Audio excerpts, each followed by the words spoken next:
مساء الخير. أول شيء نتكلم عن أسباب الهزيمة نادي الإمارات. أسباب الهزيمة ما لها العامل واحد، هي عدة عوامل. الله يسلمك.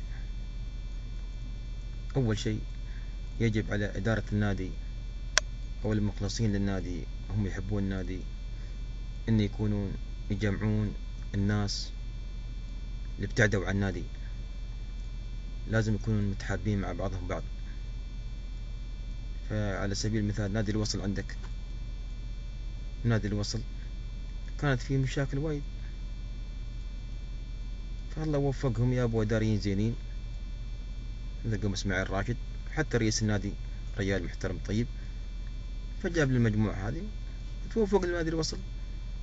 فنادي الوصل ما يدفع مثلنا احنا كنادي الامارات، يدفع مثلا مكافأة فوز اكثر عنه، لا. اهم شيء النية، واهم شيء ان يكونون الجماعة متحدين بعضهم بعض. على سبيل المثال انا اليوم جيت نادي الامارات مع الشعب، لقيت 16 سنة والمراحل السنية عندهم تمرين، فأنا تربيت في نادي الإمارات ونجا من نادي عمان.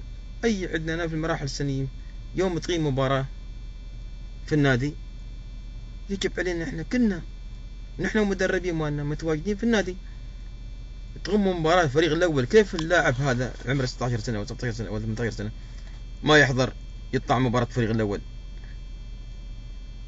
أي عند الباب الرئيسي ألاقي أولاد عمرهم 13 سنة و12 سنة واقفين عند الباب يبون يدخلون، وين يصرفون هذا الباب؟ هذا بفتح بعطيه من عمر 5 سنوات إلى عمره 15 سنة، خليه يدخل مجان، شركة ولا غير شركة. يعني إذا نحن ما عندنا هذا الأسلوب ويا الناس، لازم تنقلب.